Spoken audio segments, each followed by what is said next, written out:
ओम श्री परमात्मने नमः। ओम श्री गुरुभ्यो नमः। ओम श्री ऋषिभ्यो नमः। ओम असतो मा सद्गमय तमसो मा ज्योतिर्गमय मृत्योर्मामृतं गमय मृत्योर्मामृतं गमय। ओम शांति शांति शांति। सर्वेभ्यो नमः। देववाणी संस्कृतं यूट्यूब चलदृश्यं प्रति भवतां भवतीनां च हार्दं स्वागतम्। मित्रों, अष्टाध्यायी भाष्य प्रथमावृत्ति की लाइव कक्षा संख्या 246 को आज हम पढ़ने जा रहे हैं। गत कक्षा में जहां तक हमने पढ़ा था, अब उससे आगे पढ़ना आरंभ करते हैं। चलिएगा मित्रों,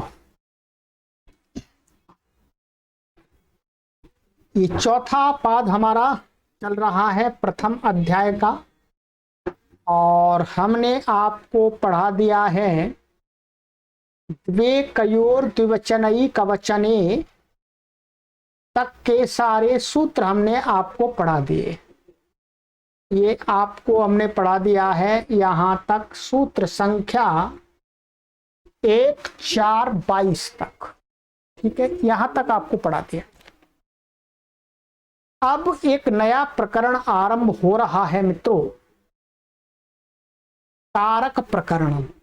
कारक प्रकरण महर्षि पाणिनि का सारा इस यहीं पर है। ये ध्यान देंगे, अष्टाध्यायी के अंदर संपूर्ण कारक प्रकरण एक जगह है। तो यहां हम कारक प्रकरण को पढ़ लेंगे तो सभी कारकों के बारे में गहराई से जान जाए, और मेरी कोशिश रहेगी कि यहां पर आपको अधिक से अधिक अच्छी प्रकार से कारक समझा दिया जाए। चलिएगा, आ जाइएगा मित्रों। कारक प्रकरण।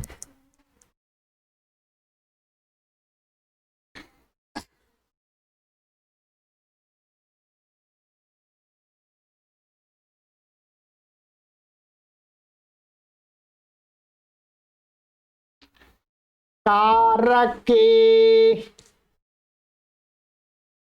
कारके सप्तमी विभक्ति एक वचनांतम, कोई समास नहीं है। सीधा अर्थ करते हैं। अर्थः अधिकार सूत्रमिदम। ये सूत्र कैसा है? अधिकार सूत्र है। इसका आगे अधिकार चलेगा। ठीक है, ये संज्ञा सूत्र नहीं है, विधि सूत्र नहीं है, परिभाषा सूत्र नहीं है। ये कैसा सूत्र है बोलो? अधिकार सूत्र।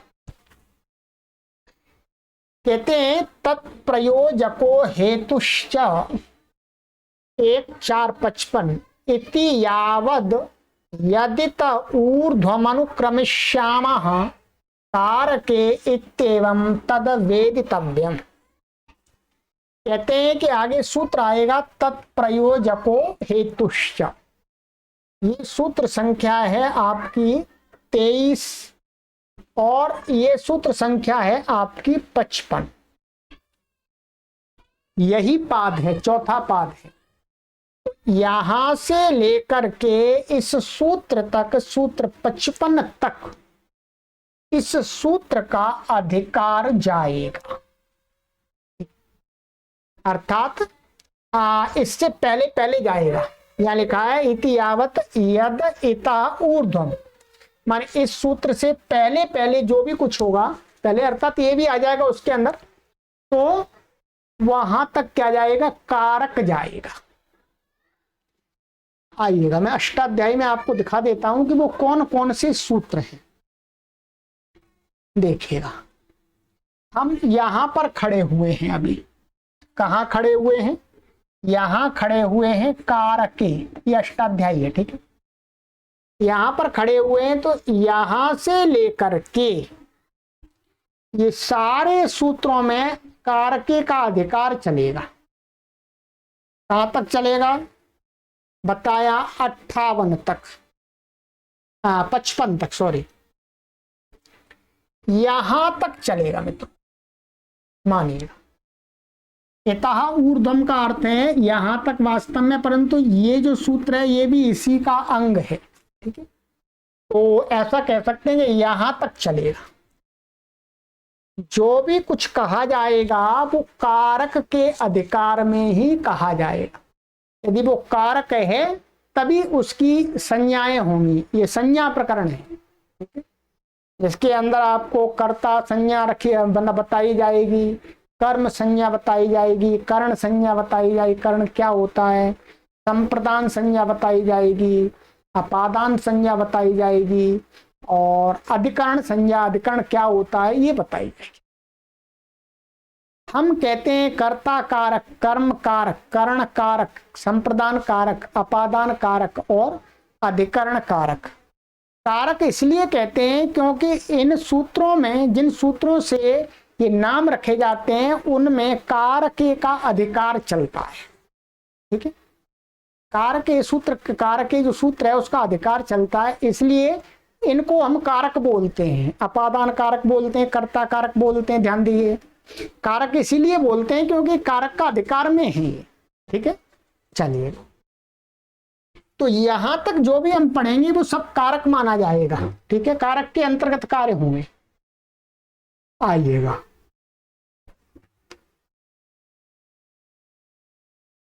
देखिएगा, मैं सरल भाषा में आपको बिल्कुल समझा दूंगा, चिंता मत कीजिएगा।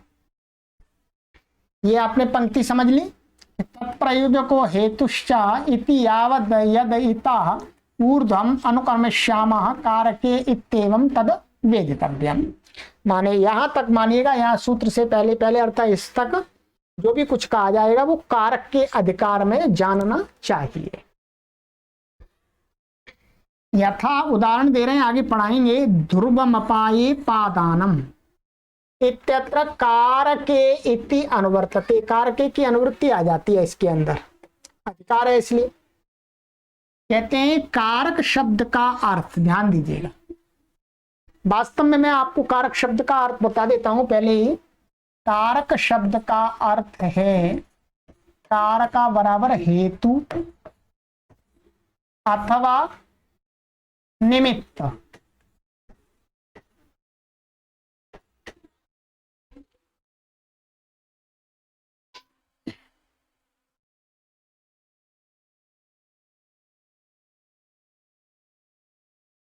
चलिए, अब आपको दिख रहा है कारक शब्द का सीधा सीधा अर्थ है हेतु अथवा निमित्त। ध्यान दीजिएगा, उसी बात को खोल रहे हैं गुरुजी, उसी बात को खोल रहे हैं। जो प्रौढ़ ग्रंथ हैं आपका, वैयाकरण सिद्धांत कौमुदी है या महाभाष्य है या काशिका है, वहां पर स्पष्ट कह दिया गया है कारक माने, कारक का अर्थ होता है हेतु अथवा निमित्त, ठीक है। इसका हेतु किसका निमित्त ये आगे बताएंगे अभी। कहते हैं क्रियायाः निर्वर्तकम कारकम। एक तो ये आप ऐसा भी अर्थ कर सकते हैं कि क्रियायाः निर्वर्तकम कारक, क्रिया को बनाने वाला अर्थात क्रिया बनने में जो निमित्त है, हेतु है, वही बात है वास्तव में। क्रिया को बनाने वाला ऐसा अर्थ करेंगे तो क्रिया को जो करने वाला अर्थात क्रिया के करने में जो जो अपनी भूमिका निभाते हैं वो क्या कहलाते हैं, कारक कहलाते हैं। कारक शब्द से यहाँ अर्थात यहां पर जो भी कुछ आगे कहा जाएगा वो उन्हीं को कहा जाएगा जो क्रिया से सीधा संबंध रखते हैं, क्रिया को संपन्न करने में अपनी भूमिका सीधी सीधी अदा करते हैं।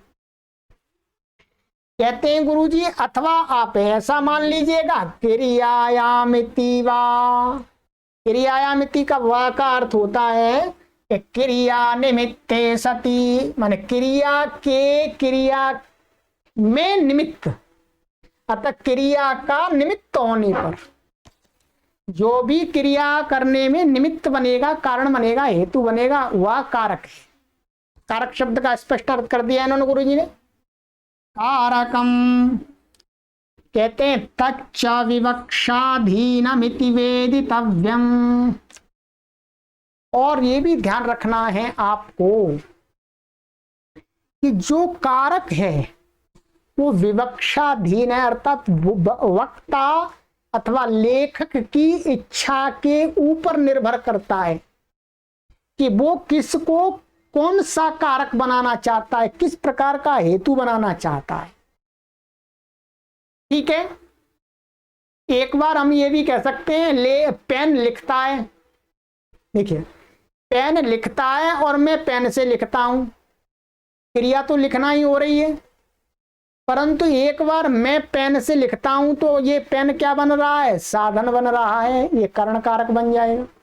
और मैंने कह दिया पेन लिखता है तो अब ये क्या बन गया, ये कर्ता बन गया, लिखना ही क्रिया हो रही है, परंतु मेरे अधीन है, वक्ता के अधीन है कि वो किस कारक को क्या किस रूप में प्रस्तुत करता है।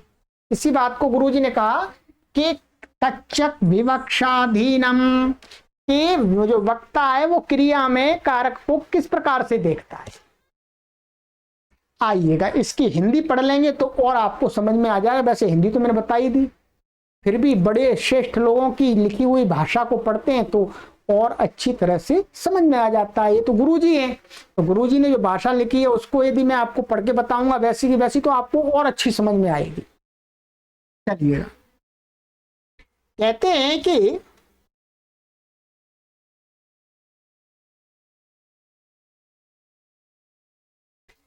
यह अधिकार सूत्र है, यहां से आरंभ करके तत्प्रयोजको हेतुश्च तक सूत्रों में कार के पद उपस्थित होता है। ये बता दिया आपको, समझा दिया। क्रिया के बनाने वाले को अथवा क्रिया के होने में जो निमित्त हो उसे कारक कहते हैं, ये भी मैंने आपको समझा दिया। उदाहरण दे रहे हैं गुरुजी यहां पर कि वृक्ष से पत्ता गिरता है, यहां क्रिया क्या है, गिरना। यहां गिरना क्रिया बन नहीं सकती जब तक वृक्ष ना हो। भाई जब वृक्ष ही नहीं होगा तो पत्ता कहां से गिरेगा। तो पत्ता गिरने की क्रिया में वृक्ष क्या बन रहा है, निमित्त, और पत्ता भी निमित्त बन रहा है। वृक्ष हो और वृक्ष पर पत्ते नहीं हो तो क्या गिरेगा, तो पत्ता भी निमित्त बन रहा है। तो पत्ता और वृक्ष दोनों ही कारक बन जाते हैं। अतः गिरना क्रिया को बनाने वाला अथवा निमित्त होने से वृक्ष भी कारक है। अब कौन कारक हो, माने कौन कारक का माने कौन सा कारक हो, तो कहते हैं ध्रुव पाए पादानम, आगे सूत्र पढ़ाएंगे उससे इसकी अपादान संज्ञा हो जाती है, अपादान कारक हो जाता है वृक्ष। यहां यह बात और समझने की है, ध्यान दीजिएगा, बहुत गहरी बात कह रहे हैं गुरुजी कि कारक इच्छाधीन होते हैं। कारक कैसे होते हैं, इच्छाधीन। वही मैंने बताया, वक्ता की इच्छा के ऊपर निर्भर। यथा बादल से बिजली चमकती है, ऐसे भी बोलते हैं लोग। वही देखो बादल से बिजली चमक रही है, और बादल में बिजली चमकती है, ऐसा भी बोलते देखो बादल में बिजली चमक रही है, और बादल चमकता है, और ऐसे बोलते देखो बादल चमक रहा है। अब देखिएगा यहां क्रमशः जो बादल शब्द है ये तो क्या बन गया, अपादान, क्रमशः अपादान बन गया। और ये बन गया आपका अधिकरण कारक, और ये बन गया यहां पर कर्ता कारक। तीनों का जो सार निकल के आता है, जो एक उसका जो हम देखते हैं तो क्रिया एक जैसी हो रही है, चाहे बादल से बिजली चमक रही है ऐसा कहें, चाहे बादल में बिजली चमक रही है अथवा बादल चमक रहे, एक ही हमको बोध होता है। परंतु जो वक्ता है वो उसके ऊपर निर्भर है कि वो बादल को कभी अपादान बना देता है, कभी कर्ता बना देता है, कभी अधिकरण बना देता है। इसी प्रकार से हम अन्यत्र इस बात को समझेंगे। यदि आपने इस बात को समझ लिया तो आप संस्कृत की चीजों को आराम से लिखा हुआ जो शास्त्रों में है उसको समझ जाए। और यदि आपने इस बात को नहीं समझा फिर आप वहीं पर सिर ऐसे ही लगाते रहेंगे, आपकी समझ में नहीं आएंगी चीजें। तो इसलिए इस बात को आप हमेशा समझ जाइएगा कि कारकाणि विवक्षाधीनानि भवन्ति, कारक विवक्षा के अधीन होते हैं। कौन सा किसको, जो अभी करता है वो हम उसको करण भी बना सकते हैं, अपादान भी बना सकते हैं, ये अधिकरण भी बना सकते हैं, ये दिखा दिया यहां पर। ठीक है, चलिएगा अब इस सूत्र में और कुछ बात आपको समझ लेनी है कि ये सूत्र हैं कारक के, अधिकार सूत्र। जो आगे इसके सूत्र आएंगे जो संज्ञा सूत्र होंगे, जैसे यहां पर ये संज्ञा सूत्र है ध्रुवमपाये पादानम, तो ये क्या बनेगा, क्या बनेगा, ये इसका विशेषण बनेगा। ये ध्यान रखें, क्या बनेगा, ये कोई संज्ञा नहीं है, कारक संज्ञा नहीं है। ये कारक आप ऐसा मत सोच लेना कि यहां पर ये कारक संज्ञा कर रहा है, नहीं। कारक का अर्थ है हेतु, निमित्त, ये कोई संज्ञा नहीं है। तो ये क्या होगा, ये आगे आगे क्या बनेगा, सूत्रों में ये विशेषण बनेगा। ये ध्यान देंगे, क्या क्या बनेगा, ये विशेषण बनेगा। क्योंकि जो संज्ञा सूत्र होते हैं वो जो संज्ञा नाम रखा जाता है वो प्रथमा विभक्ति से रखा जाता है। जैसे यहां पर नाम रखा अपादानम, ये प्रथमा विभक्ति है। यदि कारक संज्ञा रखते, नाम रखते तो ये कारकम कहते, पर कारकम नहीं का कारक का है, अर्थात अधिकार चलाना, ये संज्ञा नहीं है। तो सबसे पहले ये भी समझ लेना है कारकम ये संज्ञा नहीं है, ये क्या है, हेतु अथवा निमित्त का पर्यायवाची शब्द है। चलिएगा आगे आप देखते जाएंगे कि अब ये विशेषण कैसे बनेगा। इसका कोई अपना उदाहरण नहीं होता है, ठीक है।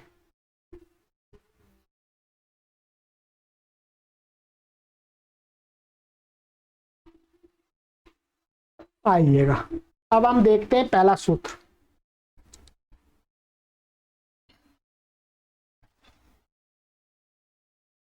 ध्रुवमपाये पादानम, ध्रुवमपाये पादानम। ध्रुवम प्रथमा विभक्ति एक वचनांतम, अपाये सप्तमी विभक्ति एक वचनांतम, अपादानम प्रथमा विभक्ति एक वचनांत। ठीक है, ये तीन पद हैं। ठीक है, इसमें कोई भी समास नहीं।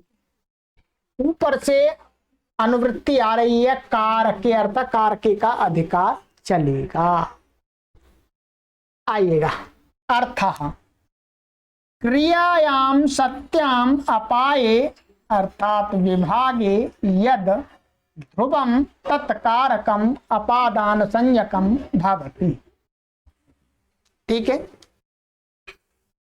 कहते हैं कि देखिएगा यहां ये क्या बन गया, इस ध्रुवम का विशेषण बन गया। क्या बन गया, कारकम शब्द यहां ध्रुवम का विशेषण बन गया। यद ध्रुवम तत्कारकम, यद ध्रुवम तत्कारकम। कारकम। अब देखिएगा, कहते हैं क्रियायाम सत्याम, माने क्रिया के होने पर, अर्थात क्रिया के होने में, ठीक है। क्रियायाम सत्याम माने क्रिया के होने में, अर्थात क्रिया जब हो रही है उसमें अपाये विभागे, अपाये का अर्थ है विभाग। तो क्रिया है वो उस क्रिया के द्वारा क्या हो रहा है, विभाग हो रहा है। ध्यान दीजिएगा, विभाग के लिए कम से कम 2 वस्तु चाहिए, अधिक से अधिक कितनी भी हो सकती है, ठीक है। विभाग के लिए कम से कम 2 वस्तु चाहिए, तभी तो उनका विभाग होगा। एक का विभाग क्या होगा, एक को तोड़ेंगे तो उसकी 2 बन जाए तो विभाग होगा। तो विभागे, विभागे माने अलग अलग होने में। तो कहते हैं क्रियायाम सत्याम, क्रिया होने पर या होने होते समय अपाये माने विभाग, उस क्रिया के द्वारा यदि विभाग हो रहा है तो उस विभाग में, माने 2 का विभाग होगा, 2 से अधिक का होगा, तो उस विभाग में कहते हैं यद ध्रुवम, 2 का विभाग होगा, उसमें क्या है, एक अपने स्थान पर ही ध्रुवम माने स्थित रहे। ध्यान दीजिएगा, दोनों अलग अलग हो जाएंगे तो नहीं होगा। विभाग होने पर एक ध्रुव रहे, ध्रुव माने स्थित रहे, अपने स्थान पर पहले था वहीं रहे। तो जो ध्रुव होता है विभाग होने में, उस कारक की माने उस क्रिया के हेतु की, कारक माने उस क्रिया के ध्रुव हेतु की, स्थित हेतु की क्या हो जाती है, अपादान संज्ञकम, वो अपादान संज्ञा वाला हो जाता है। समझ में आ गया होगा पूरा आपको, और अभी समझा देता हूं। जैसे उदाहरण देते हैं गुरुजी, वृक्षात पत्रम पतति। क्या, वृक्षात पत्रम पतति, वृक्ष से पत्ता गिरता है, ये पतति क्रिया है। पतति क्रिया होने पर क्या होता है, जो पत्ता है वो वृक्ष से अलग हो रहा है, माने पत्ता और वृक्ष का विभाग हो रहा है। क्या, पत्ता और वृक्ष का विभाग हो रहा है। तो कहते हैं वृक्षात पत्रम पतति, वृक्ष से पत्ता गिरता है। अब देख, दोनों का विभाग हो रहा है। अब इसमें ध्रुव कौन सा है, वृक्ष अपने स्थान पर अब भी खड़ा है, पत्ता वृक्ष से टूट करके गिर गया। तो कहते हैं यद विभाग होने में जो ध्रुवम, ध्रुवम का अर्थ, ध्रुव जो हेतु है कौन है, क्रिया, पतन क्रिया में पत्ता भी हेतु है और ये वृक्ष भी हेतु है। ये दोनों होंगे तभी तो पतन क्रिया होगी। तो ये क्या है, ये चल हो गया और ये हो गया अचल। वृक्ष, वृक्ष नहीं चल रहा, कहीं पर हिल रहा, ये ध्रुव हो गया। इसलिए वृक्ष की क्या हो गई है, अपादान संज्ञा। अब मुझे लगता है कोई भी कितनी भी कम समझ का व्यक्ति होगा वो भी आराम से समझ जाएगा। मैंने तो आपको एक एक शब्द समझा दिया, अब इतना तो समझ में आपको आ जाना चाहिए। मुझे पूर्ण विश्वास है कि आपको 100% ये बात समझ में आ ही गई होगी। फिर भी नहीं आई किसी को तो ये आपके लिए छूट है, आप पूछ सकते हैं कभी भी। ठीक है, चलिए अब देखिए, तो इसमें वृक्षात पत्रम पतति में वृक्ष की क्या हो गई मित्रों, इसकी हो गई अपादान संज्ञा।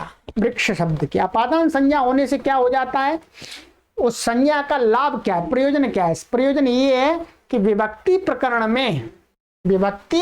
में क्या होता है, अपादाने पंचमी। ये आपने पहले भी हमने बताया है, अपादाने पंचमी माने अपादान कारक में पंचमी विभक्ति होती है। जिसकी अपादान का संज्ञा हो जाती है तो उसमें क्या होती है, पंचमी विभक्ति हो जाती है। सरल है बिल्कुल। तो पंचमी विभक्ति हो जाएगी तो आप इसको क्या करेंगे, आप करेंगे, देखिएगा ये वृक्ष शब्द है और स्वादि उत्पत्ति जैसी आप पहले कर रहे थे वैसी करेंगे। केवल क्या करना है, ये पंचमी लानी है तो पहले अपादान संज्ञा लगाएंगे, ध्रुपादानम, और फिर लगाएंगे अपादाने पंचमी, और बाकी के सूत्र समान रहेंगे। तो पंचमी विभक्ति का क्या आ जाएगा यहां पर, बोलो ngसी आ जाएगा। ngसी एक वचन का प्रत्यय ngसी आ गया, ngसी आ गया। ngस का ये इत संज्ञा क्या बचेगा, अस बचेगा। ठीक है, अस बचा। अब यहां पर अस माने ये वास्तव में अस से अतः नहीं होता है, इसको क्या हो जाता है यहां पर, ये टांग सी ngसा मिनात स्याह, ये सूत्र से क्या हो जाता है, ngसी को आत हो जाता है। ऐसे इत संज्ञा करके भी कर सकते हैं क्योंकि वो उपदेश में हो जाती है, परंतु हम करते नहीं है वास्तव में, इत संज्ञा नहीं करते, उसके ngसी के स्थान में ही क्या ले आते हैं, आत ले आते हैं। ये सूत्र कहता है टांग सी ngसा मिनात स्याह। ये सूत्र है, आप देखेंगे, आपको पहले भी मैंने पढ़ाया है कई बार। ये देखिएगा, टांगसी ngसा मिनात स्याह, ये 7-1-12वां सूत्र है। ये क्या कहता है कि अदंतात अंगात उत्तरे शाम टा ngसी ngस इत्येतेषां स्थाने यथा संख्यम इन आत स्या इत्येते आदेशा भवन्ति। माने अदंतात माने ह्रस्व अकारांतात, ह्रस्व अकारांत वर्ण अंग से उत्तर यदि टा को इन हो जाता है, ngसी है हमारा, तो ngसी को क्या हो जाता है, आत हो गया।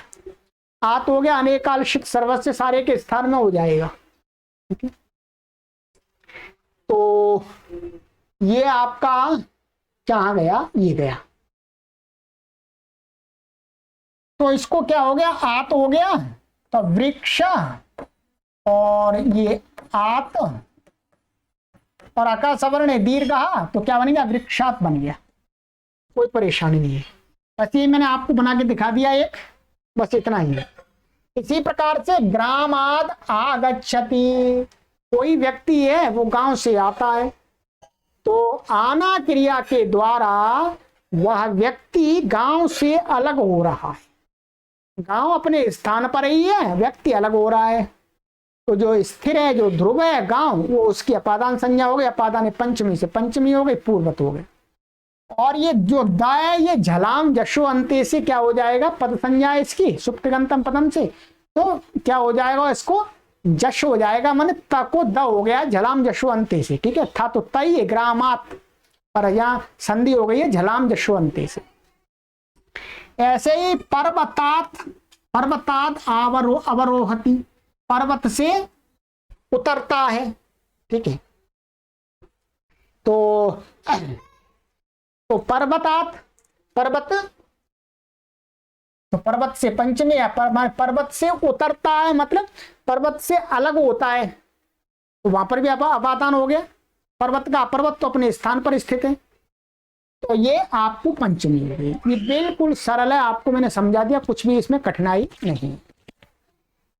ये क्या है, अपादान संज्ञा का मुख्य सूत्र है। अभी और भी सूत्र है, आपको और विशेष बताने के लिए यहां पर इसकी तो अपादान संज्ञा होती ही है। ठीक है, परंतु कहते हैं कि एक वार्तिक बनाया है, एक वार्तिक और बनाया है, वो वार्तिक बहुत जगह काम आएगा आपको, कि बिना विभाग होने पर भी कुछ जगह पर अपादान संज्ञा हो जाती है। उसके लिए एक वार्तिक मैं आपको और पढ़ा देता हूं, इसी सूत्र पर है वो वार्तिक, आइएगा। वार्तिक है आपका मित्रों, ये देखिएगा यहां पर, ये वार्तिक है जुगुप्सा विराम प्रमादार्थानाम संख्यानम। ठीक है, कि जुगुप्सा वाली, जुगुप्सा अर्थ वाली धातु माने घृणा अर्थ वाली, विराम, विराम अर्थ वाली माने रुकना अर्थ वाली, और प्रमाद अर्थ वाली जो धातु हैं उनके योग में भी क्या है, पंचमी करनी चाहिए। पंचमी अर्थात उनकी भी अपादान संज्ञा, जिससे घृणा करते हैं। अब घृणा करने में क्रिया का कोई विभाग तो नहीं हो रहा, फिर भी जिससे घृणा करते हैं, जिससे रुकते हैं, ठीक है, अथवा जिससे प्रमाद करते हैं, उनकी भी अपादान संज्ञा कहनी चाहिए। अपादान संज्ञा का सूत्र है वार्तिक, इसी सूत्र में दिया है। ये मैंने आपको जो व्याख्या दिखा रहा हूं, ये काशिका की व्याख्या है, परंतु ये आपको अभी प्रथमावृत्ति में भी आवश्यक है। वार्तिकों का भी आपको थोड़ा थोड़ा ज्ञान होना चाहिए। तो जैसे उदाहरण दिया है, अधर्मात जुगुप्सते। अधर्मात वास्तव में अधर्मा आता है संधि आदि होकर के अधर्मा स्तोष्णा लग करके आदि हो गया है। तो अधर्मात जुगुप्सते, तो यहां पर क्या अधर्म से घृणा करता है। तो यहाँ जुगुप्सा के योग में क्या हो गई है, पंचमी हो गई। अधर्मात में वो अपादान संज्ञा हो गई, अपादान पंचमी से पंचमी हो गई पूर्वत।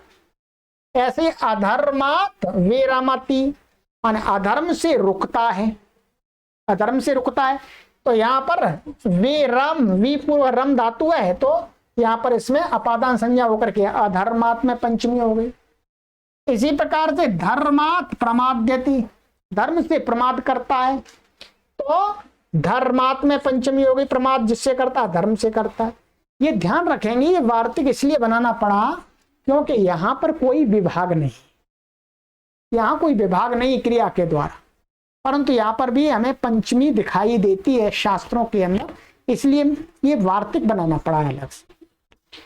ठीक है, चलिएगा। तो पंचमी ये अपादान संज्ञा आपकी हो गई कंप्लीट। अपादान संज्ञा अभी कंप्लीट नहीं हुई, अभी तो बहुत है कुछ। तो ये सूत्र आपका कंप्लीट हो गया, ध्रुवम अपाये पादान। ठीक है, अच्छी प्रकार से समझ लीजिएगा, और मैंने पूरी कोशिश की है कि आपको ये समझ में आना चाहिए। अब यहां पर मित्रों एक चीज देखनी है, बहुत सारे लोग आपको टोक सकते हैं, टोक सकते हैं। जैसे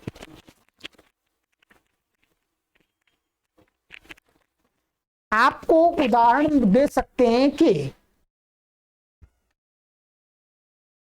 धावतः अश्वात्